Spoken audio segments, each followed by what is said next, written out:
No. Come on, where is it? Dave, it's your Idaho Central app here. Any chance you're missing a debit card?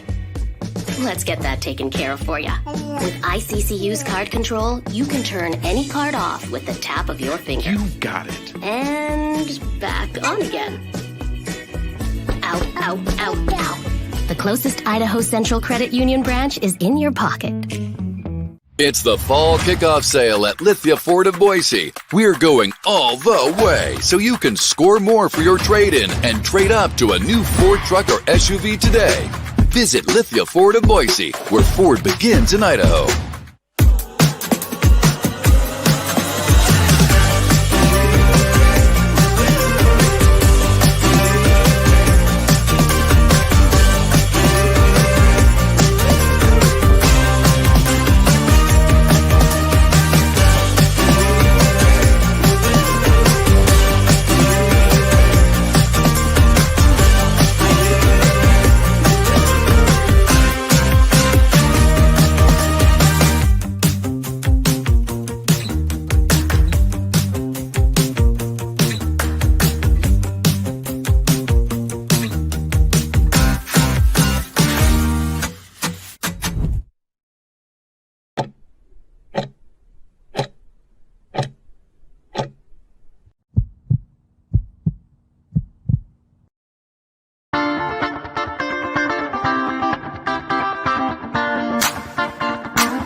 Welcome to the Lithia Ford of Boise pregame show from Bronco Nation News, as we get you set for the latest news, insight, and analysis as game time approaches. The BNN pregame show is presented by Lithia Ford of Boise. Check out lithiafordboise.com to view the full inventory of vehicles, or check them out at 8853 West Fairview in Boise.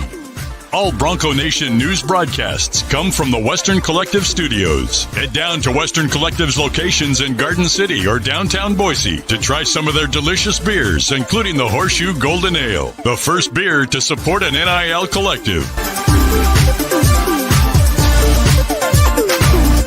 Now, let's head out and join BJ Rains for the Lithia Ford of Boise pregame show from Bronco Nation News. Well, good afternoon, Boise State fans. Welcome to the Lithia Ford of Boise pregame show. We are live from the James Kitchen and Bar. Hopefully you can hear us okay, see us okay. Let us know in the chat, and we'll fix anything if need be. But beautiful day today for football. We got a little different angle. We got the stadium in the background. People are walking by, tailgating, have a good time. We got Brad Bedell, Kent Riddle, former Boise State assistant coaches, joining us for the next hour or so. We got a couple of special guests scheduled to join us as well. But Rid, beautiful day. Should be another fun night on the Blue. Yeah, it's awesome. I appreciate turning this around so I'm not baking in the sun on that side. Yes. But, beautiful day. I mean, the number of people walking by already at 2 p.m. here. Come by, say hi. Come stop into the James, grab a drink, meal. Head on over to Jackson's for their tailgate party on your way in. Yeah, it's awesome. A lot of people around here. Parents weekend. Homecoming, right? Yep. Homecoming, parents weekend. We've got excitement. I would say that probably parents right now are at a fraternity party or two with their kids, and they're going to start trickling down. But yeah, I don't know. There's a lot of people. There's a lot of people. Parking lot right it's now. It's just another great day. Great weather, great time. And we get to see another great game.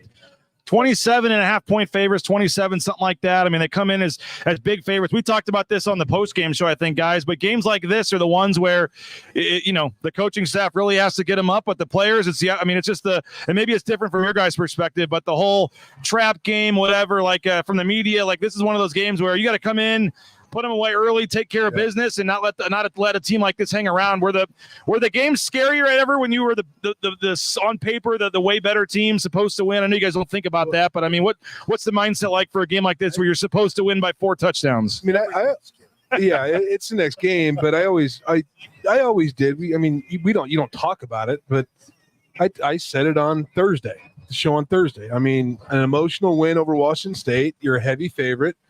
you got to come in, start fast, put them away early, and the game shouldn't be close. I mean, that's the fact of the matter.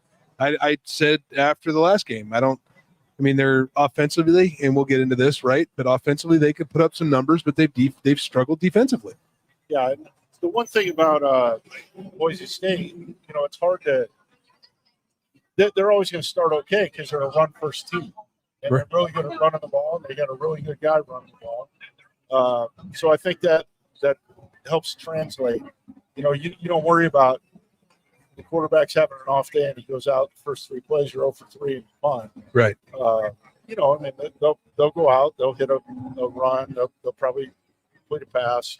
I think they'll start fine. So, from what I've been around this team and just the atmosphere around the guys, part of the program, it's definitely business first approach. And those guys, I think they're just fired up to have this week to get after it and, prove they're one of the best teams in this country. I would agree. The other thing is, and we did talk about this, is anybody coming into Boise to play Boise State is going to get their best shot. You're circled. Everybody you're playing at the game circled. You're playing at Boise, and you want to be one of the few in the country to knock them off and make them lose in the blue. Yep. And that's why you have to understand as the player, and the players get it, and the coaches get it, that they're going to come out and give their best shot, and just don't give them any hope. Don't give them any life. Well, we got a guest drop by to say hello, a guy that played in a bunch of games like this where heavy favorites and expected to win big and do that and actually help. Here, you know what? You can take my seat for a second. Hop in here, Hunter. times. How you doing, man? I'm doing great, man. Sneak in here somehow, and I'll get out of the way for a second. Happy to have Hunter White joining us. What's going on, man? How you doing? Good. Yeah, BJ was just asking, kind of generally about coming into a game as a big favorite, what that entails to make sure that you actually play like you're the big favorite. It's definitely one of those things too. All week in practice, right? You come off a huge win against, a team that everyone was hyped for. It was sold out. It was the biggest crowd ever, I think. Yep. You can't let that kind of get to your head because that's usually when these trap things happen. You come out a little soft. You kind of give them a little light. So, I think SD's done such a great job. I was actually at practice on Wednesday. They're flying around. You can see the mojo's back a little bit. The tempo's no there. doubt. It's, everybody's happy. So if they can just kind of stick with that, kind of like we were just saying, you're going to get everybody's best shot every game. No, it's always been that way with the Broncos. But really it's about us. So it's just kind of what we need to do on all 3 assets of the game. And I think it's going to be fun. I'm excited. I would agree with that state. What he just said, it's about us. It's the standard set. The players set the standard. The coaches said, and if you don't live up to it, get out. Get out. Yeah. We're going to get somebody else in. We'll see what they got. And I think right now too, with the competition that's there, you can't slack because the next guy up. And I think guys have shown that. And I think right now, especially the way the defense is playing, they're flying. They're flying. And it's fun to watch. And you hit the other thing I think that as coaches and players is always a big deal to us. But, this whole deal starts, it's not like it starts in the locker room with the pregame speech. No. That's probably the most overrated thing of all time. But unless Choate's trying to light a helmet on fire or something. But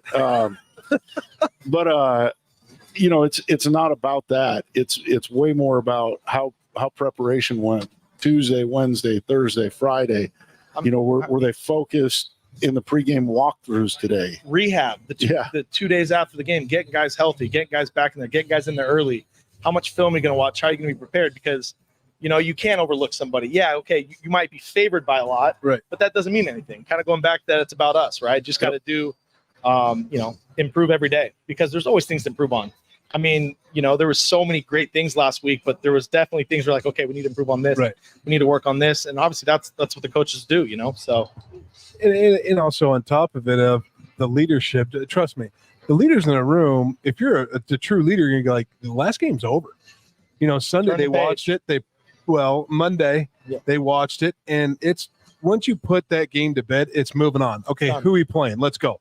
Laser focus for the next And the other thing is when you're talking about, well, he's not, maybe this certain player's not very good. okay, we know the coaches are going to attack him. Yeah. Okay, and so now they're looking for the game plan. Like, Yeah. how are we just going to mollywop these guys and put them away and move on? And going back to that, you're going to get everyone's best game. So it's like, well, we got to punch them first. Exactly. You know, No doubt. because if you let them come in, they get a great drive. I mean, it's all about momentum in college football. I agree. And being at home's great, being favorites great, but we got to take it to them. We've done that every game. Every team comes in here with some self-doubt. I mean, it's the way it is. Even when you talk to people that played here, like the players have talked about, God, they don't lose at home. Like, how are we going to beat these guys? So they're already we self-defeated. lead the nation in false starts, Right. And we don't have 100,000 here, but they're loud. Exactly. It's the loudest 37,000 fans there is in college football. There's So no doubt. it's crazy. I love it. No doubt. What are you up to these days, Hunter? I'm in Austin, Texas. Yep, I've seen the Boise State flag flying above downtown Austin. And I got a little bit of hook 'em horns down there just because of PK, but Yeah. I'm Boise State through and through all day. We got PK and we got Davis Cutter down there too. So I actually got my building sent a notice to all the tenants that we have to remove flags from our balconies. I got a 6-foot Boise State at the 7th floor overlooking downtown I've Austin. seen the pictures. Yeah. So I'm not taking it down. And why should you? Yeah, It's exactly. America. They know exactly. Exactly. I wear my Boise hat on 6th Street all the time. What are your thoughts? You kind of hit about the defense playing really well. What are your general thoughts on the season so far, though? It's I remember Pete, one of his big things on defense for us, was, hey, you got to get sacks. It's the biggest killers for offense production and touchdowns. I agree. And we lead the country in sacks, and I think one less game. So I think that's just, obviously I think we had our first interception, so we're kind of light in that game, but we've been up. Last week we did get BJ to establish that the keys to the game are turnovers, red zone efficiency, Third down efficiency. I just think, from getting the fans hyped, sacks on defense are just insane because, it just takes all the wind out of yourselves on offense, right? You're moving the ball. Kill drives. All of a sudden you cross the 50 and you get an 8-yard sack twice. That happened last week. And now they're throwing, and it's, you're punting. So, And especially as a defensive guy, and you do get those false starts. Now you're 1st and 15. You can kind of pin your ears back a little bit and take a little more chance. Exactly. There you go. Move it a little bit differently. I might spill this just because I think I can get a play here. But no, the defense is flying around. I think from what I've seen, we're not missing a lot of tackles. And obviously on the other side of the ball, we're creating a lot of missed tackles. You think? Number 2. But just being able to just, create turnovers, which obviously that's key. It's huge. You have to do. You got to get the offensive ball back. But red zone efficiency.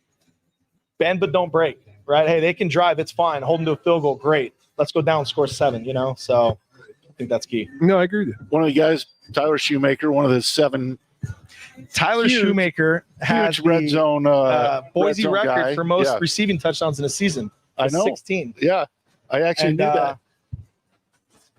She was a good player all over the field, but especially dangerous in the red zone. Becoming a regular on this thing. Yeah. Thanks for having me. Yeah, I gotta get your number because we gotta confirm to get you on the Tuesday night deal. So I was at practice the other day. Can you hear me? Okay. Unfortunately, they thought it was a nose tackle, not a linebacker. I wasn't. Holstein brought that up when I talked to him. Oh yeah, all the big guys get little, and all the little guys get big. That's how Holstein brought that up. He's like, Hunter's been on that track for a little bit now, though. He's up and down I kind of graduated guy. 13 years ago, so I can't keep having the same excuse. That's so awesome. But going back to what you said too about special teams, obviously, I won't live in the past. A few weeks ago, but they've made huge improvements the last couple of weeks. Yep. Obviously pinning them, long fields for their offense, and obviously I feel like our starting position the last 2 weeks has been like the 38. Right. It's crazy. You don't have to go as long. Obviously, you still got Jeanty breaking 70-yard runs, which is going to be nice if he does that all year. But that's you'd rather not count on those, right? When they happen, they happen. He's And unbelievable. He really is. And I know everyone says it, but it's fun. It's must-see TV. You literally have people tuning in, and every time he touches the ball, it's like he might go for 70. He might do it. No doubt. And he's doing it. But we talked about that last week, the hidden yards. Yeah. And I think finally punt came up and hidden yards. They won it. They won that section. They won their third, or however you want to say it. But I think when you win that and you're winning the field position battle, and offensively awesome, defensively it makes them even better, because it's gonna flip to us. The third phase of the game, right? I mean, It is truly a third of the game, and that was something that we harped on so hard during our era of being with the Broncos. Special teams being, of utmost importance, and I think Hunter can speak to it as well as anybody. I mean, just the game-changing plays that happen there, whether you're talking about field position or the turnovers or block punts, right? Return for touchdowns. I mean, you can turn a special teams play into a offensive type possession with the right mindset and the right attitude. And to that, the longest plays in the game are punt, return, kickoff, return. It's the longest plays for the game. And you take 20 drives and you flip a 20-yard delta every time. I mean, that's 240 yards a game. Sure. Different. Those are the hidden yards. I mean, that's if you said, hey, we had 240 rushing yards, you're like, oh, you probably led the country this week. And that's what it is on special teams. And there's not another momentum killer. No. But if you give up a big one on special teams, or if you get the big one. Yep. I mean, you could start on the 3 and you go 3 and out and you're punting from the end zone. You're getting the ball in the 40. And it changes everything. Yep. God, now you got max punt, and the punt's going to be a little slower. And I think kickers get a little nervous. Yeah. But I love seeing it too. I mean, you got starters that are wanting to be on special teams. Yeah. And I love that. Well, I think that's rare. That's what you see is early in the season, you're probably not playing with a ton of depth on your special teams. You're counting on your starters. Yeah. And then you hope as the season goes on that some of the young guys start to show up over and over and over and make their impact. And then they even move that into, well, hey, if that guy's doing that well on special teams, let's give him a chance on offense, defense, whatever. They start making plays there, and that's how you get your next crew for when you lose guys. You're grooming that next, crew of guys coming along. And I think Hunter and I both got our starts on special teams, whether it's kickoff return, punt return, punt block, whatever it was. But, show that effort, show that intensity, show that passion for the game when, you're not getting reps on offense or defense, but I'm going to go make a play on special teams and make my name known. Absolutely. And we all know injuries happen. So who's accountable? Who can we trust? Who's showing it? Who's trying, and I think you got to kind of earn that. And every coach wants to get guys reps. You want to see what they can do. So, hey, we're going to put you on special teams to go create havoc and go create hell and show us what you got. And there's no doubt. I mean, and then you can take it a step further is if you're going later than the third, that scout or whoever's asking, does he play special teams? Linebacker, tight end. Okay. Even defensive ends now, they're playing special teams in the league. And shoot receivers, right? Everybody. Because they're carrying 7 receivers in the NFL now. Right. Shoe was our 48. Shoe was our leading receiver, and he was on KOR as the whole shot guy. Which can't. Unfortunately, those plays are banned now. Right. I love it. Doug was a flyer on punt. I mean, he was the first round draft pick. He was a flyer on punt every game. I mean, it's insane. It was awesome. What do you guys think tonight? What's the score you got? So Vegas has 67's the over under. And it's just 27 point spread. 27 and a half. So is that 40, 47 that to like 20? You know it. Is that 47 to 20 is what Vegas is? I haven't put any money on it, so don't worry. I don't do that. I don't bet. 45-17. Yeah, I think we're going to take it to them. It is hard to put up near 50 every game, but we're rolling. And we got to make a statement the first Mount West game. We'd probably love to get Joe Pro on here, but I think yeah. What's up, Austin? Hey. Austin Dixon stopping by. Joe Pro. Some other Broncos. Yeah. How about how many your former teammates have you seen this week? I love it. Yeah, I've already we made some stops last night. Saw some of the older guys. We're gonna head to the tailgates after this Dave Shield. So, but it's fun. Yeah. No, I'm excited. It's fun. I mean, I don't get back enough. I was here for the spring game. I try to see this guy as much as possible, but it's nice coming to a game, and I love it. I'm excited for 37,000 screaming fans today, and I'll be one of them. So, no doubt. Tyler, you were obviously at the game last week. Electric, right? I mean, remind you probably a lot of the, your days. I mean, the atmosphere is just unreal, and I think I said it last week, but Bronco Nation just showing up. I love the enthusiasm. I love the energy in the city right now, Boise. I mean, it's rallying behind the Broncos, and everybody's bringing it. I mean, it changes the dynamic in the stadium, truly. It really does, and I would argue it changes the dynamic in the city the whole, week long. leading up to big games, home games, all that stuff.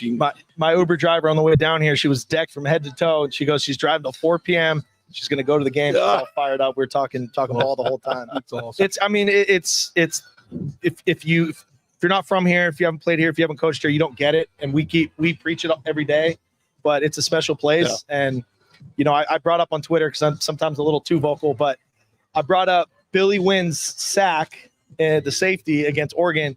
I was like, that's got to be up there for one. And they're like, this whole game last week, Jeanty's pops were the loudest this place has ever been. So it really was. I expected it'll be that way. I can't wait. Exciting. So at kickoff, unfortunately, it probably won't be dark enough to get the lights going and all that. I'm not sure. I'm just hoping to make sure I'm inside by the first. The second half will be dark. I'm just not sure how tight a ball game it's going to be at halftime. Perfect weather. The students show up early. How about that? Yeah, no doubt. That was not the norm. And they stayed late. Yeah. They were still there at the end last week. So as long as Jeanty's in, I think everyone's going to stay. I would agree. And well, they should. Because you don't want to be the one that said, I missed that run. Well, beyond that, though, too, I mean, think about as fans, I mean, as we just talked about, whether it's special teams or second team, third team guys, these are the young guys. This is the future generations of Broncos. So I encourage the fans to stick around, right? Like, I mean, Hunter and I both made plays as freshmen and sophomores late in the games when it was kind of out of hand and didn't necessarily matter to the outcome of the game, but it matters to us. And those guys that go in there when it's, quote unquote garbage time, they're still passionate. And those are the guys that are making plays next year and the year after. And the year after. First ever game, Idaho State. 2 touchdowns, fourth quarter. I think third and fourth. Yeah. Third and fourth. 2 touchdowns, his first game ever. So pretty cool. Yeah, not a bad start. Good. And I do remember some things, some weird way. My CT flares up sometimes. It's good right now. Excited. Yeah, we'll let you guys get back to tailgating. Yeah, I really appreciate it. BJ, thanks for coming by. So much. Love what you do, man. Thanks, fellas. You guys do. Yeah, Thank you. absolutely. Go Broncos. We'll see you. Bronco Nation News is presented by RowPaint.com, Idaho Central Credit Union, Taco Bell, by Lithia Ford, The Blue and Orange Store, Western Collective, by Jackson's, Snake River Pool and Spa, Transportation Compliance Service, Bauscher Real Estate, Ridley's Family Markets, by Circa Las Vegas, Lean Feast, and by Timberstone Golf Course. All right, we're back.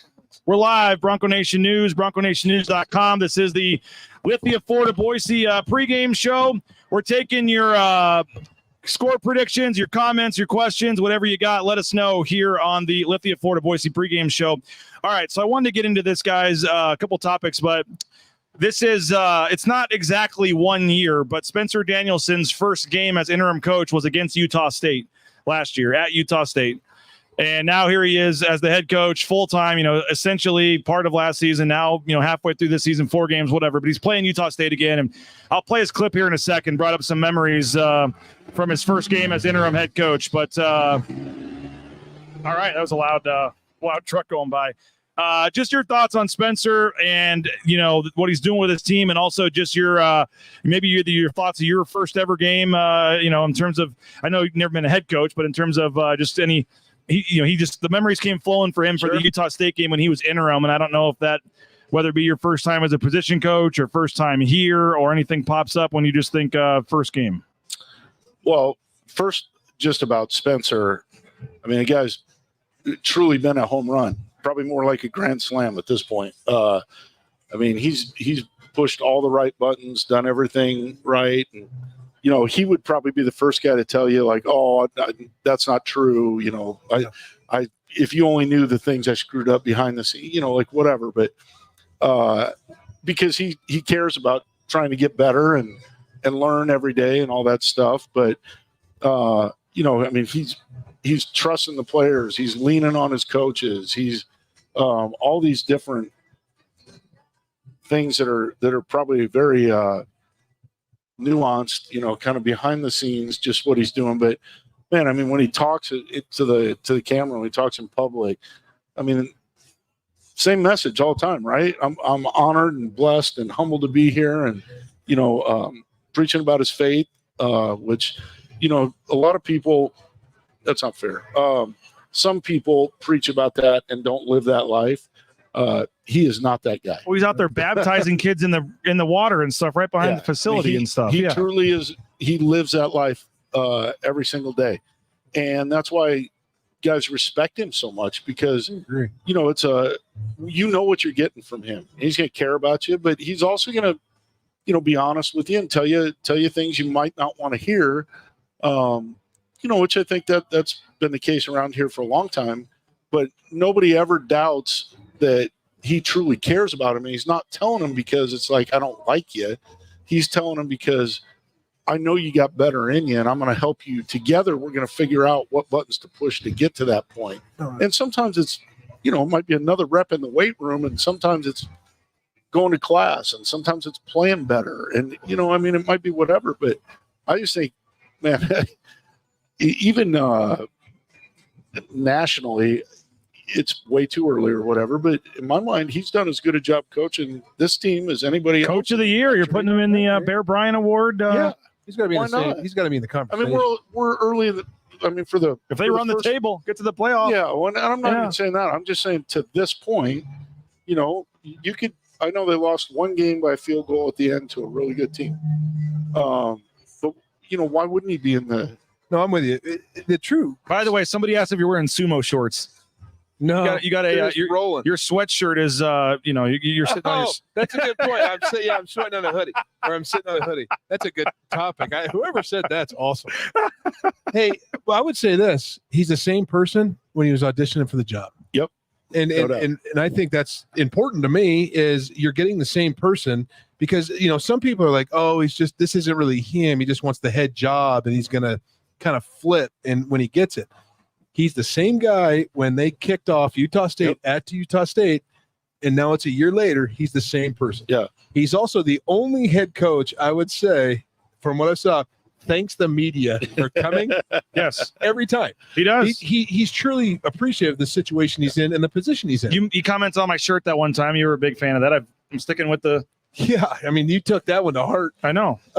But I would say if you're the same person, that's what the kids love. Yeah. They're not going to go in the building and go, I wonder what we're getting today.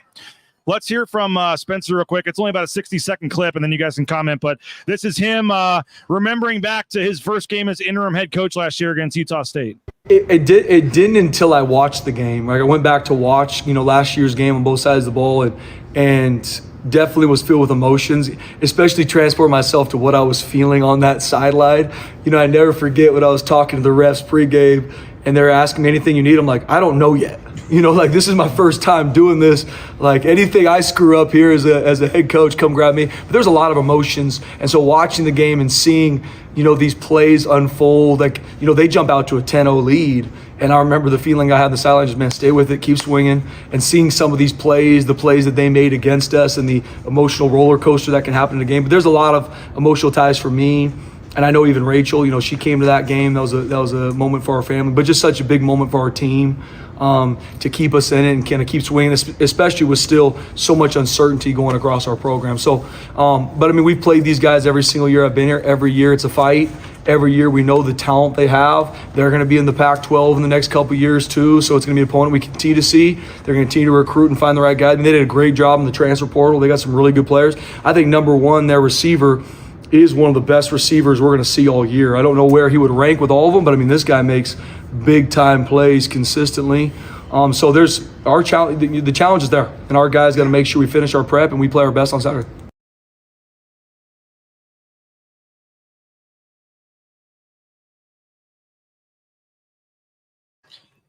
Yeah, I mean, again, doesn't surprise me at all that he's remembering that stuff. And again, he's the guy, instead of remembering how great the game went, remembers I was nervous. I didn't know what to do. The officials let me help you out. Hello, Grace. Hi, Leslie. Big win for Penn State today. Yeah. He said he didn't know what to do with the refs, talking to them before the game, and then they fell behind 10-0 too. Yeah. And falling behind 10-0, the roller coasters of them hitting big plays, and us hitting big plays. He's talking about that. I mean, that doesn't surprise me that he's thinking, okay, how that's what happened last year. How am I going to be better this year? And I think that's one of those exciting things. And it's just he's a fun guy to be around, and you can see it when you talk to the players, the staff. Like everybody enjoys him. I mean, shoot, I enjoy. We probably interact for maybe 60 seconds a week or something, but it's a fun 60 seconds. It's good. He's got great energy and same guy. Yeah, It's same guy. He's just settled in better now. He's in the chair. He's settled in better. He's gone through it. He's gone through. So he goes back. Like the one thing that, Rid and I, a lot of people have talked about is how smart he is within the hiring process. Needed a new offensive coordinator. Searched around, talked to a bunch of people, ended up coming back and with Dirk Cutter, who's an experience that's going to help him with game management. It's going to help him with everything. He's got an experienced defensive coordinator. It's been a defensive coordinator for a lot of good football teams. Experienced special teams guy. So he surrounded himself with good, not, and I wouldn't say not yes men. People that are going to express their opinion. And I know Spencer, he's going to think about it and give answers. And if it works, great. But I also know it's like, hey guys, we're not going to do that. He's like, we're going to do it. That's not within this program. We're going to do this. Yep. And I think that shows maturity of a very young head coach surrounding himself with experience that's going to get him better, that has head coaching experience. No doubt. And if you don't, and hiring somebody that understands it's been in the chair and the time, and they pull it 700 different ways for a guy like Dirk to come in and go, hey, you're doing too much, man. It's like, you better lock in. These are the top 4. And that's the way it is. But you need somebody to walk in the office and tell him the truth. And I know Spencer enough, he's going to sit back, listen, and then he'll give his input. Couple interesting scores out there. How about Alabama down 13-0, I guess 14-0 early to Vanderbilt in the first quarter. Probably don't expect that one to hold. But what'd you guys make last night of UNLV? Wow, heck of a game. I mean, back and forth. UNLV, we're talking about special teams. There's their big guy, Ricky White, showing up, blocking punts. I think that was his second one this year. 2 weeks in a row. Return it for 6.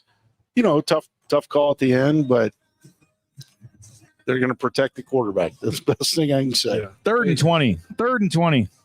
And then, I mean, it's not a great loss for the Mountain West Conference. No, not a great loss. It's not a great loss. No, you want it. If you're a Boise State fan, when Syracuse team comes in at home, I get all that ACC.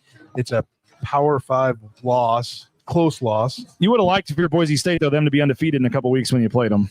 Yeah. I mean, but you control what you can control. Yeah. I don't think. Do you think the roughing, when they call targeting on a roughing the passer like that, if they take away the targeting, should they be able to take away the roughing the passer too? But it's roughing the passer with targeting. Right? I mean, could they? Yeah, I guess they could. But I don't think you can pull the roughing the passer. That's what I'm saying. I mean, but should they change that though? That's what I'm saying. Yeah, I guess what I'm saying. If you're saying he hit the passer late, not because of where he hit him, then right. But it was one step. I mean, he released it was a one step. It's not like he took 3 steps and drilled it. Here's the thing. I don't think it was a great call. Yeah. But it happened. If the on official, 3rd and 20, though, you can't even be putting yourself in that position. I mean, don't even make it close. I'm sure he didn't think he was putting himself in that position. Yeah. I mean, he certainly didn't do it knowingly. But I mean, if it's even questionable at that point, why even take the shot there? The guy's getting the ball away. It's 3rd and 20. Yeah. I want to know why they didn't, at the end of regulation, they had 23 seconds left, all 3 timeouts. Why they didn't at least try to get in the field goal range? I said the exact same thing. And the answer I got was defensive head coach. That's totally fair. Because they're thinking a little bit about, like, what if? And the offensive guys are like, hey, man, how about we just throw it down here and throw a wide receiver screen, see if get a pass interference or something. Well, or, Colorado Bobo, who you coach with, like they always used to start 2 minute with a wide receiver screen. They rip off 10 yards and get out of bounds. And all of a sudden, maybe you're thinking like, okay, now we could. But, I do think that I keep bringing this up, but I think there's a nature of difference between an offensive head coach and a defensive head coach. There's a couple people were asking questions on here. Both teams, kind of unique, have players that were on the other team last year. CJ Tiller, obviously, was the quarterback at Boise State, is now on Utah State's team. And then Cooper Jones, the kick returner, punt returner, who's going to get a lot of action again, probably with Caples out again, was on Utah State for the last couple of years as well. That's going to become more and more norm now with the transfer portal and all that, and not having the in-conference having to sit out. I don't know how much, if ever you guys experience that. But I mean, what does anything have to change? I know it's new coaches on both sides, I guess. But does anything change in terms of signals or anything that they're trying? If you're the coach, are you asking Cooper Jones all about Utah State, and is the D coordinator asking everything he can to CJ Tiller this week? So, I think somewhere we did play somebody that had been on our team. What happened way more commonly was you played coaches that were with you a year ago or 2 years ago or whatever. Like a Jeff Schmedding at Washington State Matt Louder looked like. I assume that wasn't him because he's probably on the bus in the locker room. Probably. Right now, but at least I hope so. Oh, thank you. Thank you. Some James gift cards. There you go. But I think you probably better change the signals.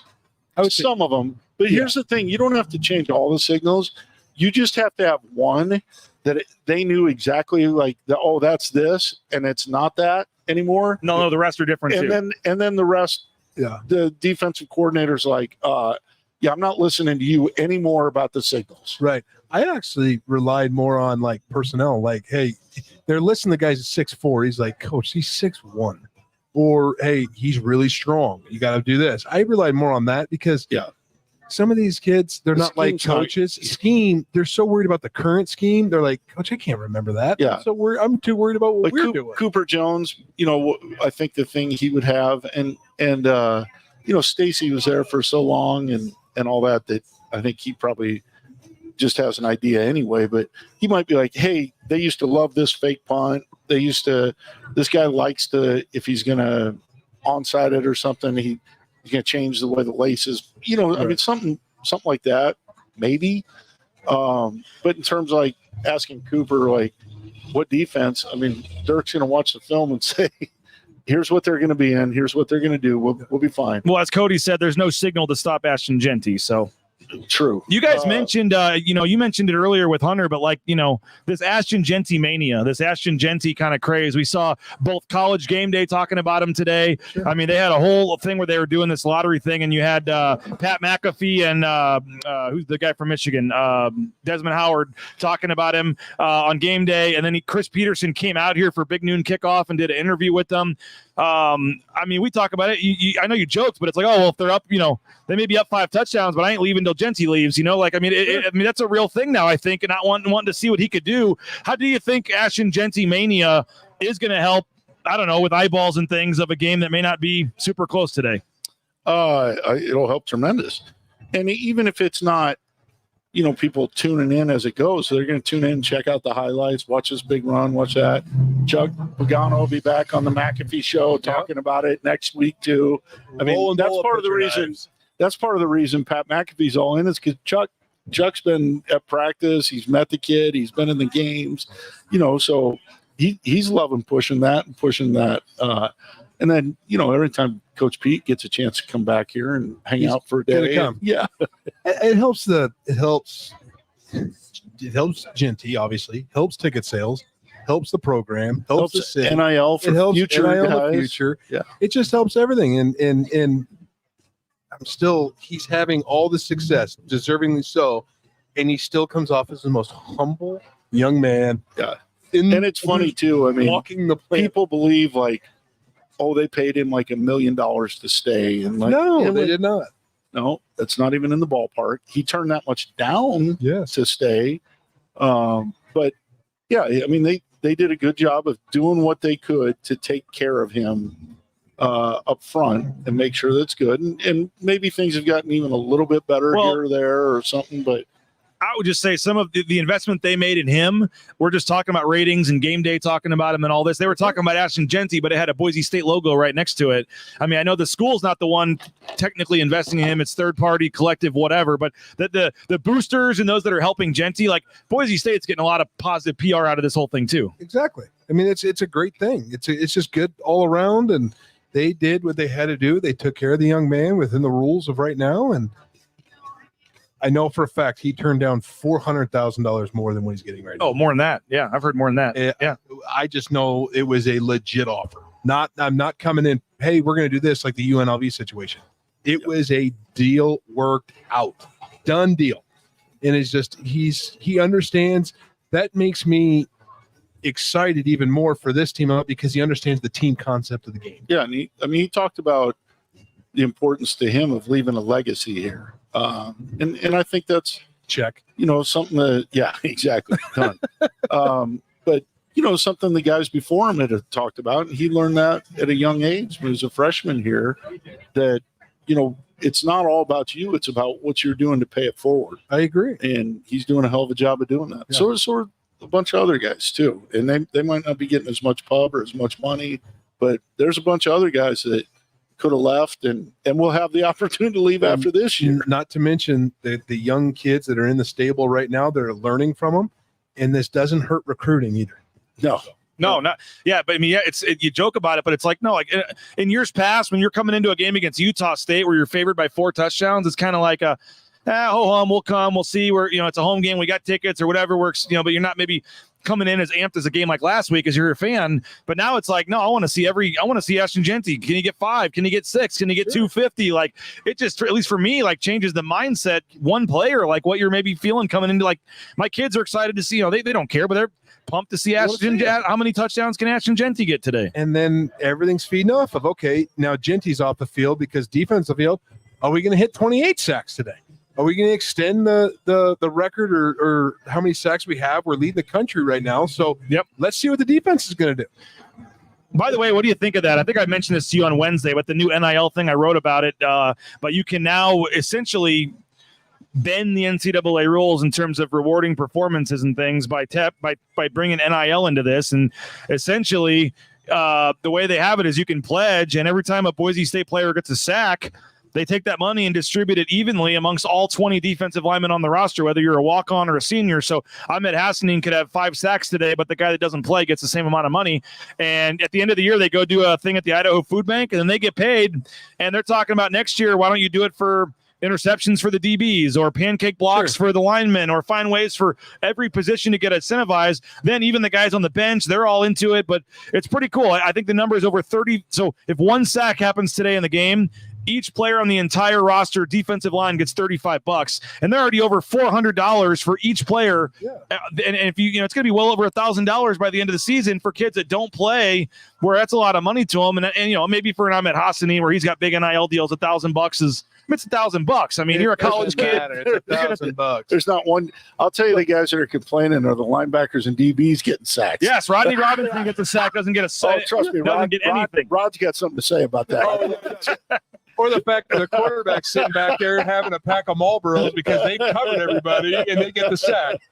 That's when you got to take them to dinner. Bring them to the James. Get them to dinner at the James. Well, it's funny because they took the pledges for D linemen, and in a typical year, though, the D linemen have more than half the sacks. I agree. I mean, I don't know if they expected this to happen. Maybe they should have just said sack in general, but I think once you go sack in general, then the whole team has to get paid, and it changes things. So, hey, I've expressed my negatives of the NIL. That's an NIL I can get around. Yeah, I love that's that. It's a former fun players. It's a great way of getting the former players back involved, and it's a way to be creative, right? Yeah, that's going to be Boise State's deal forever. I mean, we're not going to go dollar for dollar with Alabama and Georgia. It's a great way of putting it, right? But we can be creative about how we do stuff that everybody that's a part of the program can get behind. And at the end of the day, it helps the Idaho Food Bank, right? Yeah, so it's a great cause too. That's something great. I feel like I ask you guys this question every week on the pregame and then every week again on the postgame, but will anything change, or can anything change? What are teams going to try to do to at least slow down Ashton Jeanty week after week here? I didn't actually see it, but did on a ball talk with Mike, did he draw up like the one run? I mean, they couldn't have fit it any better. He was breaking. I did, yeah. Brad did. Yeah. He pinched the last you got thing, 2 unblocked guys right there to tackle on every run. Yeah. on multiple runs. If you have the cojones to do it and it's going to be big, play 0. That's your last option right now. We've seen enough cover 1 to get the extra safety down. We've seen live movement or line movement to pinch tackles, not to get second level. He plays over the top, broken tackle. It's 0. It's 0. And then guess what? If we might throw for 700 here yards we go. If they play 0 the exactly. whole game. And he's still going to make the unblocked guy miss, and then there's nobody left to tackle. Exactly. So, I mean, it's just not. It's if there's somebody's going to try it though. You're right. Somebody will try it, right? But eventually, they're going to keep playing cover one and go, he can't break all the tackles. And I don't. And I like it. not, Rock chalk. Yeah. Yeah, you too, man. Yeah. I don't get it. I don't. He wins the one-on-one, and sometimes you just got to sit back and go, he's really good, and make the tackle. That's the way it's going. And then if you can, the other thing is one-on-one, stop his feet, let everybody else come and let's gang tackle him and things like that. Tried. He broke 7 tackles for a touchdown. It's just the way it is. He's playing better than everybody, and I expect that to continue today. I still think just talking to some different people and whatever, the thing as you go back and watch him that to me really sets him apart. There's guys that break tackles. There's guys that are quick and make guys miss. He does both, but as soon as he does it, his ability to get back to his top speed, which is very fast. Yep. But he's right back at top speed, 0 to 100 in like one step. And so now all these guys that are kind of on that angle to help polish it off, all of a sudden that angle is a lot different, and he's out the door and gone. And that to me is where you're really seeing the separation. And we haven't even seen, some of the stuff this year that we know he can do. He hasn't caught a bunch of passes yet or whatever.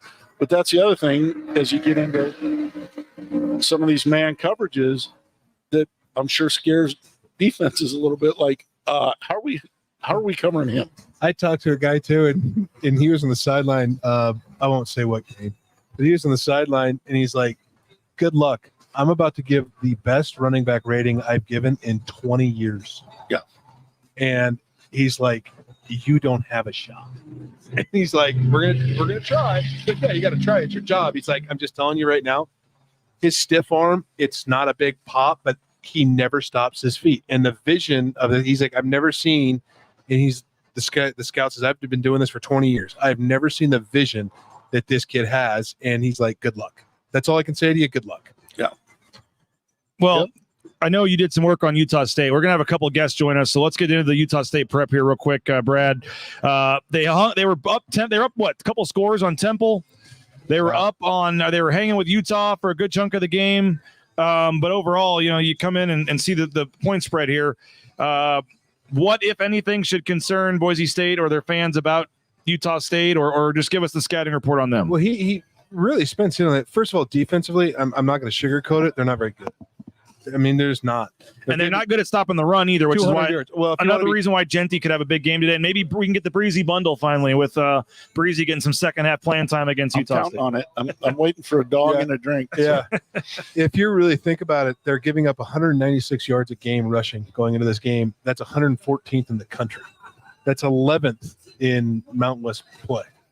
Okay, passing, they're 9th. So it's not defensively. Now, offensively, they're 5th in both categories. They're 177 yards in the game. That's actually a good rushing attack. And they've gotten explosive in the passing game. He hit on the head. That number one, that wide receiver, he's fast, he's long, he's tall, he'll go get it. That's a guy, we don't talk about other teams much, but he's another guy that turned down a lot of money to stay at Utah State for not a lot of money. Hello, Brandon. But they have done. I mean, offensively is where it is. They can hang. You can hang. Their offensively, they're gonna not score. They're gonna drive. They're gonna put yards up. They're gonna do things like that. They're gonna have to finish in the red zone this game. Can the defense stop anybody? And they have proven they can. What we mentioned it earlier, maybe it was before the show, but Nate Dreiling, interim head coach, takes over literally like 2 weeks before the start of training camp. Season, what is that like? And the challenge for that guy, he was at New Mexico State, comes over, and next thing you know, he is the head coach going into the season here at the last minute. Yeah, I mean, it's a nightmare. I want to know who's dumb enough to split face cards. Me. I am. That's funny. I may have to. Appreciate you, man. That was funny. Yeah. For anyone that didn't heard, he said, are you buying drinks for questions? And I said, maybe. And then he said, I want to know who's dumb enough to split face cards. This guy right here. Sam McCaskill is going to join us shortly. We're going to take a break here in a second, but interim. We were talking about an interim head coach and the challenges of that. Mid-season, 2 weeks before the season, not much different probably, Kent. But Brad, I know you how much familiarity you've done. I'm trying to remember your coaching career with interim coach. You know, if you've ever had a head coach and you finished the year and you were still there, whatever. But 2 weeks before the season starts. Baylor. Okay. All right. Didn't work out well. No. Well, it did. We ended the season strong. But the situation there with interim coach 2 weeks before training camp. You like that one, didn't you? How tough is that for a guy 2 weeks before training camp take over as head coach? It's a nightmare.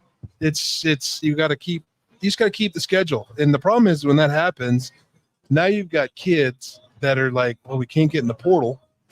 And now, which I don't know and nobody knows, is now that we're into, is this game 4? Yeah, 5, 6 depends how many weeks you play. Yeah. A game, if you had a bye yet or not. But so game 5 for Boise State. 3-1, right? Yep. And we're playing 1 and 3. Yep. That's 4. Yeah. So right now we don't know if some of these kids have opted out and are not playing, and they're not going to put that out. But this is it, right? Yeah. So anything, if you step on the field for Utah State, if you step on the field, you lost your red shirt here tonight. So if kids are saying, you know what, I'm redshirting, I'm not playing. I would expect there's probably 1 or 2 guys like that. I mean, there's going to be just the nature of college football at this point. Yep. It's not, but we don't know that. I mean, there could be guys at Boise State. Well, that's what I was going to say. We hope that's not the case. But let's take I can't imagine. I'm just saying there could be. I don't think there is with the kind of season they're having. And it's not. So let's hold on now. There's also a difference. I want to say this before you take the break. Freshmen have gotten experience the first 4. Yeah. Just because they're not playing doesn't mean they're leaving. That means the plan was to play them to get them game experience, and then we're going to redshirt you. Yeah. Let's take a quick timeout. We got Sam McCaskill, former defensive lineman, going to join us. Alex Guerrero going to join us as well. Having fun here. If you need to get a quick drink, use the restroom. We're back in just a quick couple minutes. Don't go anywhere. This is Lithia Ford Boise pregame show live from the James Kitchen and Bar outside Albertsons Stadium here on Bronco Nation News. Subscribe to Bronco Nation News on YouTube. Join the fastest online growing community of Boise State sports fans. YouTube.com/Bronco Nation News is the website. If you're watching on Facebook or X, we ask you to swap over YouTube.com/Bronco Nation News. If you're already watching on YouTube, make sure you click that subscribe button. And while you're there, hit the like button as well. Help us show up higher in the algorithms. All the press conferences, highlights, interviews, live shows, all of our content is available on YouTube. Again, subscribe today so you don't miss any broadcast. Hit the notifications button and turn that on so you're notified when we go live. And again, subscribe to Bronco Nation News on YouTube. Join the Horseshoe Collective and Bronco Nation News at every away game football watch party at the National. It's inside House of Western proper, part of the Western Collective group at 610 West Idaho Street. You walk in, you turn to the right, and it's the bar right there. They'll have full audio of the games. Great deals, including $3 Horseshoe Gold Nails, and 10% of all proceeds goes to benefit the Horseshoe Collective. Again, Western Collective has locations in Garden City or downtown Boise. Try some of their delicious beers, including that Horseshoe Gold Nail, the first beer in the country to support an NIL collective. Check them out, Western Collective, our studio sponsor here at Bronco Nation News. I tell you every day, but there would be no Bronco Nation News without Andy Rowe and our title sponsor, rowpaint.com. Concrete coatings, interior, exterior, residential painting, commercial, industrial, all your painting needs. Consider the official paint and coatings company of Boise State Athletics. And again, our title sponsor. Support the sponsors, folks. Your next painting project, make sure it's with rowpaint.com. Check them out online, roepaint.com, or give them a call, 208-991-0567. Power and people, pride in painting. The title sponsor of Bronco Nation News is rowpaint.com.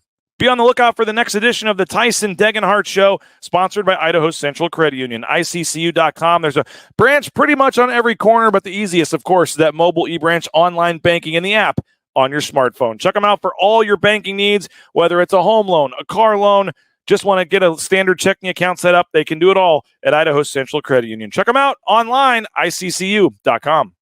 Whether it's the Magic Valley, the Treasure Valley, all over Idaho, all over the surrounding states. Next time you need to head to the grocery store, think Ridley's Family Markets. Find a location near you online at shopridleys.com. Again, love the Star location, love the Cuna location. Whenever we head up to McCall, that's the spot we stop as well. Download that Skep app, get savings up to 40% off at the checkout line. And keep in mind, Ridley's Family Markets sponsor here at Bronco Nation News. Snake River Pool and Spa Patio and Game has been around since 1978. Locations in Twin Falls, Boise, Meridian, Nampa. They're part of the Boise State home team, and they can help you out at the spa team The Rains family purchased our spa. We are loving it. The delivery, the installation, the setup. It was so easy. I highly recommend it. They help you every step of the way, and we're loving, as the weather starts to cool down here, our new spa from Snake River Pool and Spa. But again, the patio and game portion, they've got that as well. Pool table, billiards table, anything you need for the game room, for the patio, they can help you out. Again, full inventory can be available online. They're ready to help you now. Check them out. Snake River Pool and Spa, patio and game, thespateam.com. The Rains family found out firsthand just how amazing Matt Bauscher and his staff is. Number 1 ranked realtor in the Treasure Valley for a reason. The Rains family purchased and sold our home using Matt and his team, Kelly, Cade, Sarah, the whole team, just tremendous customer service. So thankful we went with the sponsors, 243-8222. Check them out online, BauscherRealEstate.com. And again, no home is too big or too small for Matt and his team. Let them take care of you, BauscherRealEstate.com. Check out the Riley and Ridge Show every Tuesday night on Bronco Nation News. Former Boise State tight end Riley Smith, longtime Boise State assistant coach Kent Riddle, together, weekly football talk from a unique perspective. Streams every Tuesday, 8 o'clock on YouTube. We got folks that we know walking by left and right. Come on, David. Come over here for a second. Let's get a quick unmute David's mic here. We got to lean over here too. We got Sam McCaskill. We got David Moa stopping by as well. You may need to bring it up a little bit. You never know who you're going to see walk by. What's going on, David? How you doing, man? Guys? How you doing, man? Good, brother. How are y'all? We're good, man. You don't remember me? Oh, another guy talking to Rid here. We'll talk to you for a second. What are you up to these days, man? Nothing much, man. Called it done with ball and just enjoying this life. Ball being over, annoying the girls at home. They're right next to me, and just been hanging out, man. I'm excited. This is my first BSU game in a long time. So I was going to ask you what it was like, either being a fan now or coming back. Have you been back as a fan? I assume at some point, right? At some point, every time I had a bye week during the season, I would come and reach out. Oh, dang, there's legends all over.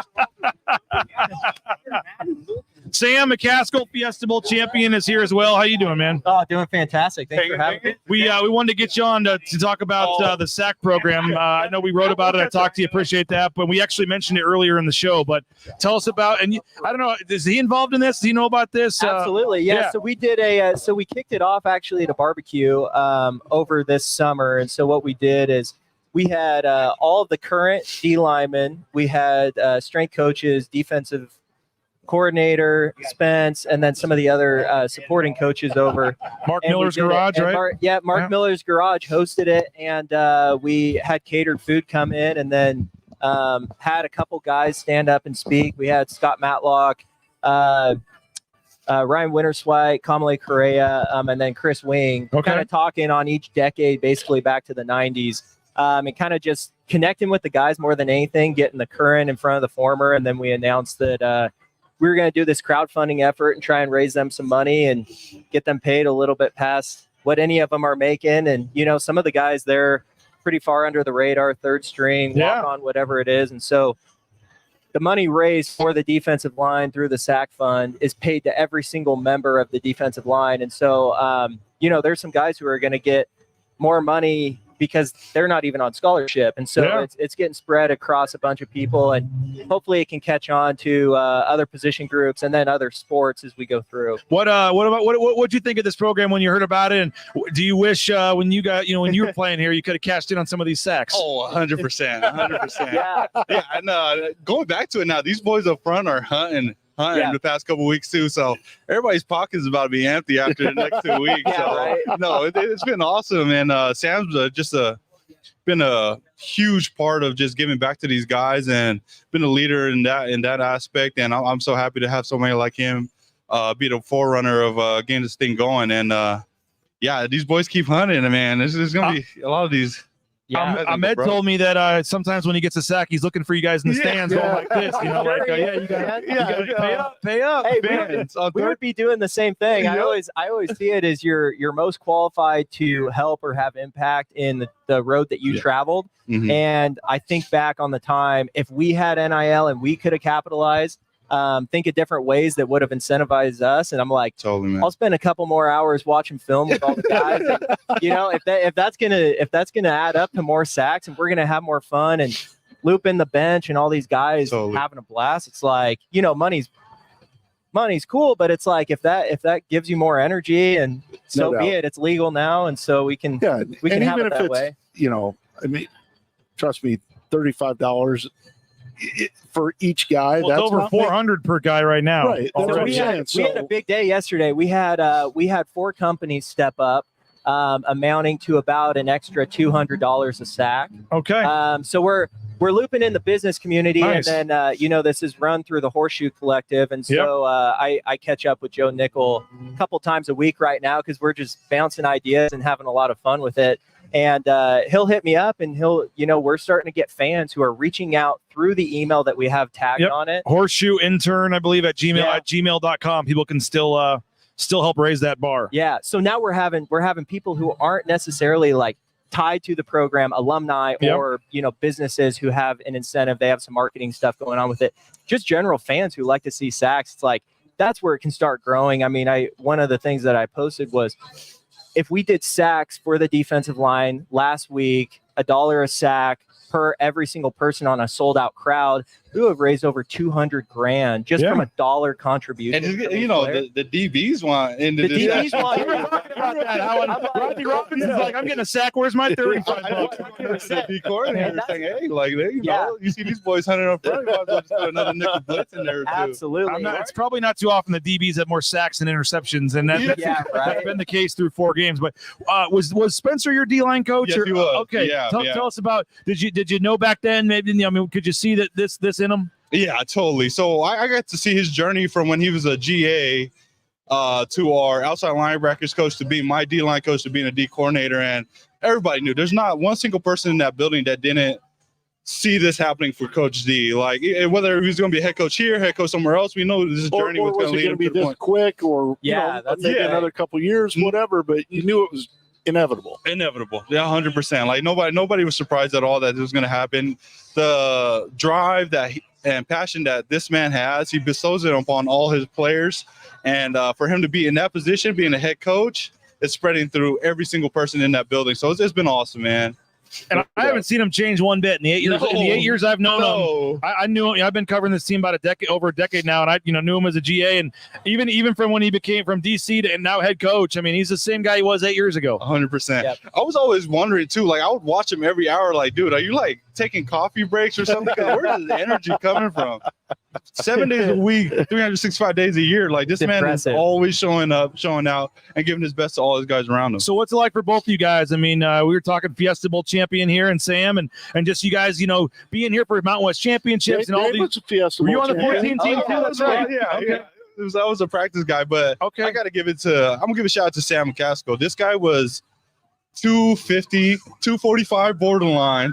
Playing 3-tech, playing no tackle, defensive end. He was the reason why a lot of the guys after him embraced being a D lineman. Like this guy paved the way for a bunch of us. I always looked up to him. I was always excited when he came back and spoke to the team. Like I give him and a bunch of other guys credit, but Sam Mack was one of those guys who it didn't matter if it was in the weight room, it was on the field. He was going to compete his butt off, and a lot of guys was following right behind him, and I was one of those many guys, man. Well, there's a reason that we're still friends and connect on that, because sophomore year, my senior year, David's sophomore year, we had a dang good run going on, and I think back to that season all the time. Yeah. And I look back on the film. Which year was that? That was 2016. 16, where we were ranked high going into Wyoming, and then lost to Josh Allen at Wyoming. Oh, the safety dance, that game. That game. And that's tough. Like that was gearing up to be the best season that we had in a really long time. And we were on the defensive line together, and spent a ton of time through his sophomore year, my senior year. And David was that exact same size that I was my sophomore year playing inside. Dude,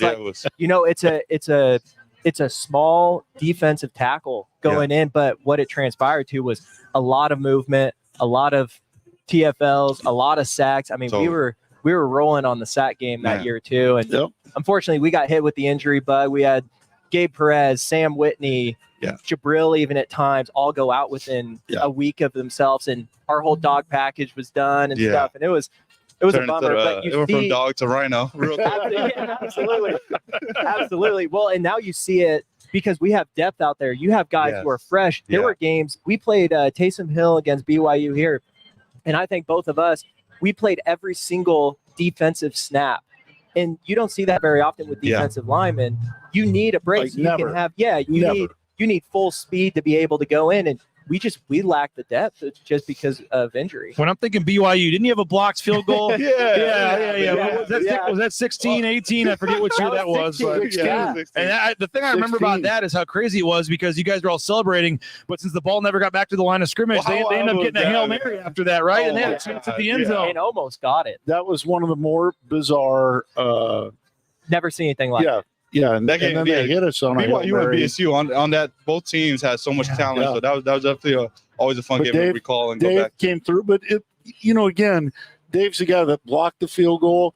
But again, that's a whole group effort. I mean, we triple team in the guard, so the other two guys must have done a pretty good job getting some push too. And Dave gets his hand up there. Is that one of your more memorable plays at BSU? Oh, it has to be. It has to be, and it doesn't. Stuff like that. What I loved about BSU too, and it started with Coach Ridd during the special teams portions of every practice, we were taking those reps 120%.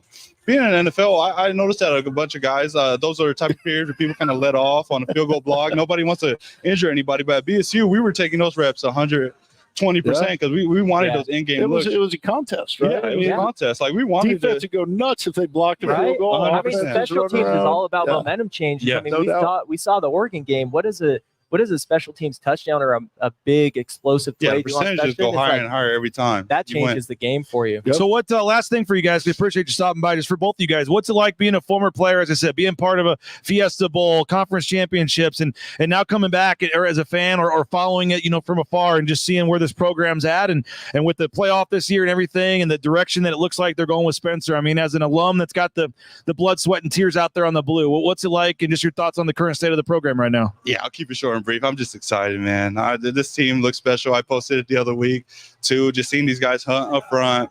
My favorite part's honestly being seeing the O-line. I know Jeanty deserved all the credit in the world. This man's amazing. He's a Heisman candidate.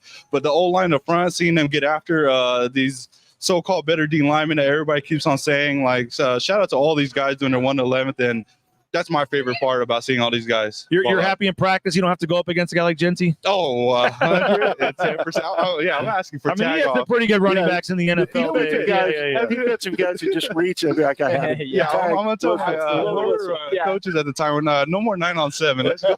You guys go to your 7-on-7 period, and we'll be good. Were you at the Giants when Barkley was there? Yes, sir. Okay. Yes, sir.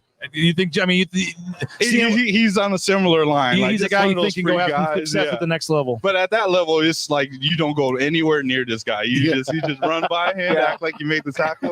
You watch it on film and be like, okay, you're around the area. What's it like for you, but still seeing the program where it's at now, and just thinking about where it was when you were here, and just kind of how it's still at that upper level and maybe still ascending here under Spence. Absolutely. I mean, you can't deny the electricity that you see there in the stadium. I mean, last week was something special. I was sitting down my desk during the week, and I was fired up because of how fun that was to watch. It's a lot of people from the community who are just having a blast out there. It's watching these guys who are making plays, having a ton of recognition and success, rankings, all that.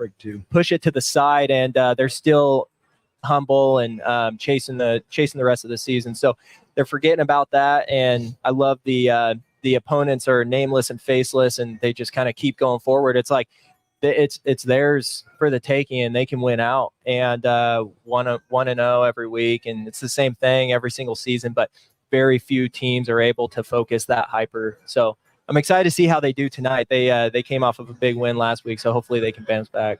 Sam, David, ready to go roll. Appreciate you guys again. The Horseshoe Collective, the sack deal. It's horseshoe. It's horseshoe intern. Yeah, horseshoe intern at gmail.com. You can still make pledges, match these guys' pledges, and get some more money for the D line. And I mean, we hope the sacks continue, but we hope you guys don't go too broke. We want you to go as broke as you can here. Let's get as much money as we can for these guys. Work harder. Appreciate you guys. Plug the Riley and Rich show. We'll have to get with everybody, but Sam's gonna be on it with Tom Spurback and Ben Weaver. Yeah, that'll be this fun. Week we'll get Dave on there in a couple weeks. So we'll have to get back to you. We might have to. We may switch the date to make it work for everybody, but we're going to try to get that done this week. We're going to take one more quick timeout. We got Alex Guerrero coming up. We'll wrap up the show, but still a lot to get to. We'll break this game down. Quick timeout. We'll be right back here on Bronco Nation News. The fall kickoff sale is underway at Lithia, Florida, Boise. Check out their full inventory of vehicles at lithiafordboise.com. They've got NIL deals with 6 student athletes at Boise State, including 4 football players, Jonah Dalmas, Ahmed Hassanin, Matt Lauder, and Andrew Simpson. They're all rocking rides from Lithia, Florida, Boise, and you can as well. The Raines family purchased our F-150 a couple years ago from Lithia. Couldn't be happier with the customer service. We still get the free lifetime oil changes. Always enjoy coming back and seeing Jim and his staff, so friendly. And our salesperson, Kim, did a tremendous job helping us out every step of the way, still sends us a Christmas card. So check them out, that fall kickoff sale. You looking for the F-150, the Ford Bronco, the E-Mach Ford Mustang, all their vehicles. Again, view them online, lithiafordboise.com. Check them out on Fairview in Boise, Lithia Ford of Boise. Taco Bell is hiring. You can get more information at TacoBellWorks.com. The Treasure Valley Taco Bell stores offering free food while you work, half your wages the next day after you work, great promotional opportunities, and more. It's a great environment, and if you're looking for a job, highly recommend Taco Bell. You can apply at TacoBellWorks.com, and you can also get more information there about the giving efforts of Taco Bell, the SON Management Group, and the Nicolason family. The student endowed scholarships for the men's and women's basketball team, yep, they come from SON Management Group and the Nicolason family. Get more information, apply for a job, go eat at Taco Bell. Check them out, TacoBellWorks.com. You looking for that new jersey or shirt for game day? Head on in to the Blue and Orange Store, theblueandorangestore.com. You can order anywhere in the world, but if you're in the Boise area, I highly recommend just going to the second floor of the Boise Town Square Mall next to Pro Image. The Blue and Orange Store, whether it's coaches' sideline apparel, jerseys, caps, bumper stickers, car flags, you name it, they've got it at the Blue and Orange Store. Again, all your Boise State gear. I know there's a lot of places in town you can choose to go shopping for Boise State gear, but if you want the most comprehensive selection and you want to help a great guy in Travis Hawks, who's been a big supporter from day one of Bronco Nation News, check them out, the Blue and Orange Store, online, theblueandorangestore.com. Maybe you never thought about getting into the trucking industry, but if you're looking for a career change, you should. Transportation Compliance Service. It's a local company based in the Treasure Valley, helping folks all over the world get into the trucking industry, whether it's the DOT overweight permits, all the paperwork, everything you need to get out there towing that first load in no time, they can help you out. Those that try to do it themselves, in fact, 75% that try to do it themselves end up going out of business. Let the professionals handle the paperwork so you can get out there on the open road. Check them out, transcomservice.com, 866-813-7620. Again, Transportation Compliance Service, transcomservice.com. On the go, don't have enough time to cook up a nice meal, but don't want to always be eating out fast food. You want a cheap option, you want a healthy option, well, I got it for you. LeanFeastMeridian.com. You make your order on a Sunday or Monday, they deliver the food to your house, and all week you've got your meals from Lean Feast. I'm talking chicken, steak, fish, shrimp, turkey, you name it, they got it all. It's 2 minutes in the microwave. You can have them in your fridge for up to 5 days. It's all healthy, all different kinds of diets, 10,000 plus combinations. The graphic on the bottom of the screen there is wrong. It is leanfeastmeridian.com. Check them out, leanfeastmeridian.com. Tell them you heard about it on Bronco Nation News. They'll hook you up with a sweet deal. And again, no excuse to not eat healthy now because they deliver anywhere in the Treasure Valley. It's Lean Feast, leanfeastmeridian.com. Former Boise State quarterback and longtime coach Mike Sanford joins local sports talk radio host Johnny Mallory for football talk with a unique perspective. They'll talk Boise State, college football, and beyond. Check it out every Wednesday at 8 on Bronco Nation News. Tight end. There we go. We're back. We're live. You can go down a little bit on the camera since we don't have our guest here. We got Alex Guerrero with us. Alex, we appreciate you coming by, man. We're going from this is the former D-line, just rolling through some legends at Boise State here. We just had David Moa, Sam McCaskill. Now we got Alex Guerrero with us. How you doing, man?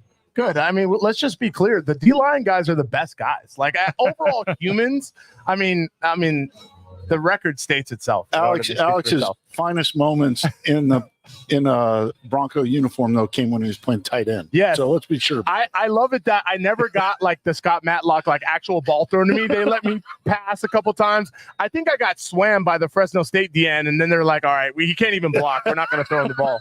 So it is what it is. But I appreciate the attempt, Coach. I appreciate that. Tell us what you got going on, man. And it's going to be a special day for you. Yeah, I will say this. To all credit to Alex. He's been working on this for a while. We've talked about it at the Oregon game. But, some bad things happened to the Bronco family, and I'll let him discuss that. But for a guy just to take leadership and to step up and make this happen, and just a really cool deal. And I know a bunch of guys from that era are really fired up to be a part of helping out. And but go ahead. Yeah, I mean, honestly, it's just kind of goes back to the core of why I came to Boise State, right? I wanted to be part of something big. I wanted to be part of something that was, a family environment, but it was genuine. I think that word gets thrown out a lot, right? You see a lot of recruitment where they talk about welcome to the family. Well, I wanted to be the example of that it's not, fugazi, right? As they say, fake. I had an opportunity to stay in touch with a couple families of some Broncos that passed away, and Greg Grimes and Julius Roberts, who happen to be both D linemen, and both family members had told me that their kids had not been to a Boise State game. And so when Boise State, gave me the opportunity to be a game day, captain, honorary captain, I said, well, I want those two next to me, two people that lost family, but I wanted them to see that they gained a community. Yep. And honestly, we just walked around for 30 minutes and we gave out at least 30 hugs, and it's genuine. Yeah. And you go back to the nucleus of why there's winning here in this program. That has to be one of the best factors that we have, without a doubt. And kudos to you, man. That's really cool. You're doing that. It is. And what was it like when you talked to them and said you wanted them out there with you?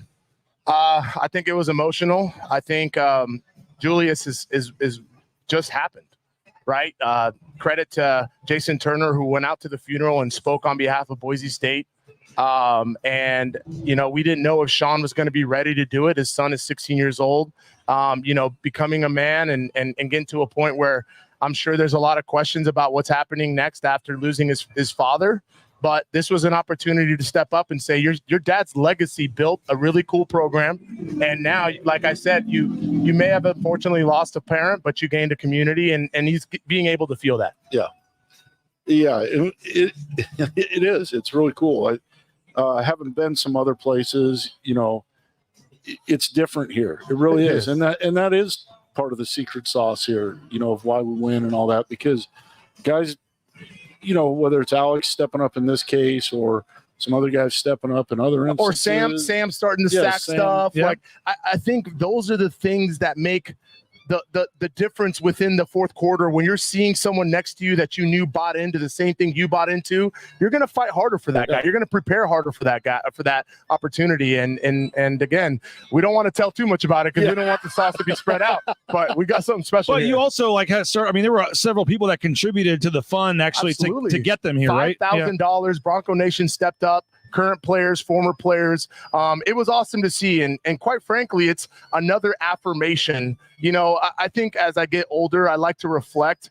And those are just more affirmations. And you sit back and you're like, Alex, that's why you made that decision on your recruiting trip. When you were, wondering if you should go on your next trip to Colorado State or to go to New Mexico. But at the end of the day, the family environment that I felt at that dinner over at Murphy's after we had that ice cream potato. You remember that? Oh, yeah. Yeah, I had an ice cream potato. We always finished every dinner with it. And I'll tell you what I felt that night is something that I feel every day. And every time I talk to someone who's current, I try to pass that along, because I think at sometimes, when the business of football, especially now the business of football, you forget that's what the secret sauce is. And that's what you should be investing in to grow as a person. You're going to grow as an athlete here. You're going to become a better player. But if you can really grow as a person, I mean, that's going to make you successful throughout life. Yeah. The most successful guys are the guys that develop themselves and then make some money on the side. Yeah. If you're in it to make the money and you never develop yourself, right. I love what Ashton said. I love what Ashton said on that interview with Coach Pete. Yeah. Listen, money is not forever. Legacy is forever. Absolutely. And I feel the same way about victories, even wins. Wins are great. But the best thing is these hugs that I just got from fans, no doubt, teammates, staff members. I mean, it's amazing. And I'll be singing that from the top of a mountain until I die. Yeah. No amount of money could buy the statue that may one day have Ashton Jeanty be outside the stadium. I mean, he's already got a plow. He's working his way out. You know what I mean? I saw they parked right in front of the Utah State bus, by the way. Sure. Just kind of perfectly. Yeah. No, totally. What else you got going on? I know you try to get back when you can, but what's life like for Alex Guerrero right now? Great.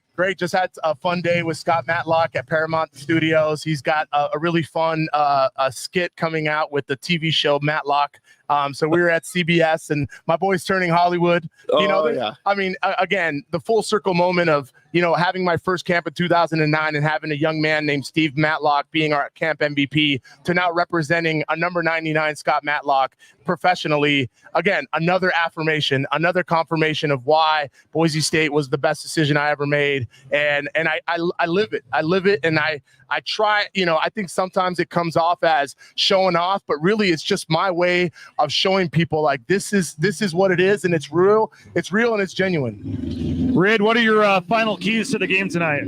Well, first thing I want to say, we'll get Alex on the Riley and Rid where we talk things other than ball. Yeah, for sure. But he's doing a really cool NIL deal. Really the ambassador program. Yep. Yeah, and we're growing that out too. So we'll talk a little bit more. We'll talk about that. But I didn't want to.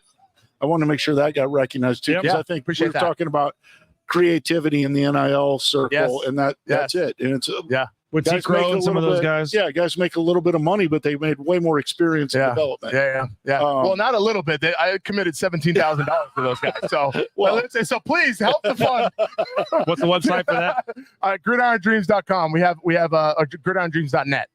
But we'll have more program. We got a cool event coming with Friday Night Lights. Excited for that, and those guys are going to be part of it. So we'll talk about it later. Yeah, we'll pump that up as we get to it. But Rid, your final keys to the game tonight. Yeah, final keys. Okay, so let me get this right one more time. He likes to get on me because I told him last week. I said special teams, third down, turnover battle. No, just like the cliche, the cliche football stuff. Win it to turnovers, red zone percentage, third down percentage, special teams, run game. Yeah. So we're going to win all 5 of those today. Yeah. And we're going to win the game by a lot. That's my prediction. I'll say this.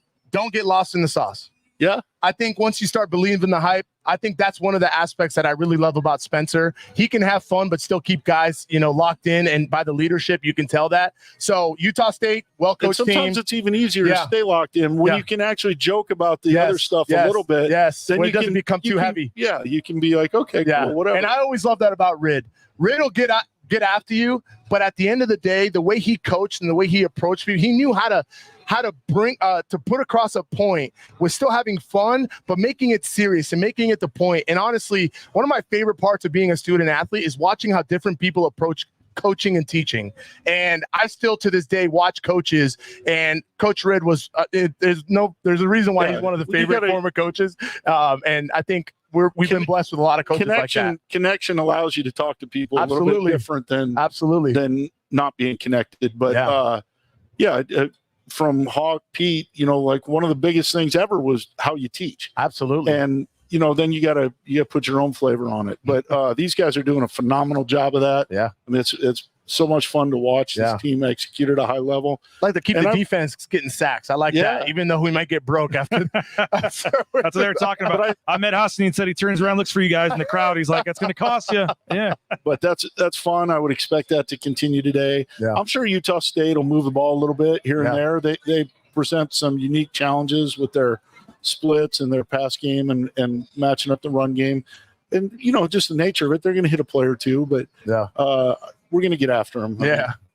117th run defense. Is that what it is? Yeah. That might be another big game for Ashton. Yeah. This may be the first of several of these games, kind of like Portland State, where he's out. It's going to turn to how long is he in for, and where's got to be a tough dynamic as a coach, right? Yeah. When do you decide we really would love the Boise State running back to be in New York, New York, receiving, or even just continue the hype?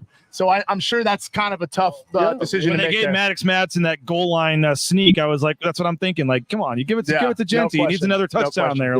Yeah. You say that he's going to take it into his own hands, coach speak, though. He says the coaches never once think about that. Right. No, at that point in the game, you're not thinking about that. I mean, you're thinking about, if the game's still tight a little bit. I mean, I remember a couple times like, oh, let's get Brock the touchdown. Way back, we didn't really have to do that much with Jay because he was in there most of the time anyway. But when to pull a guy and the stats and all that matters. But I think when to pull him is the easier decision, and that's when you take out of consideration. Like, you're not. you're not going to say, let's put, oh, wait, and we're down there back at the one, put him back in. Yeah. Unless I saw the Tom Brady Gronk clip where Brady was like, don't take me out. I got to get my boy. You got to get the bonus. You got to get the bonus in there. So, that sometimes that's a little bit different. But in college football, like once you take a guy out, he's out. Yeah. That's you're not going to put him back in because nobody would ever feel worse than if you take a guy out, put him back in, and something happens. Yeah, no doubt. We've all seen it. Alex, appreciate you stopping by, man. Rid, thank you always, as always. Thanks, Alex. Absolutely. That'll do it. The Lithia Ford of Boise pregame show. We'll be back after the game. We'll have Rid. We'll have Brad Bedell. We got some fans making some noise in the background here. They're having. We got some fans in the background making some noise, so that's a perfect time to wrap up the show here. Thanks to Alex. Thanks everybody. We'll look forward to seeing you out there for the absolutely for the coin toss. And would you go heads or tails if they let you pick? I'm going tails all day. Fortunately, Utah State picks. So okay, good. The team gets the pick. So we'll be back post game. We'll have Red. We'll have Brad Bedell. We'll full post game show coming up. But enjoy the game, and we'll talk to you later. Bronco Nation News Live, the Lithia Ford of Boise pregame show. Bronco Nation News.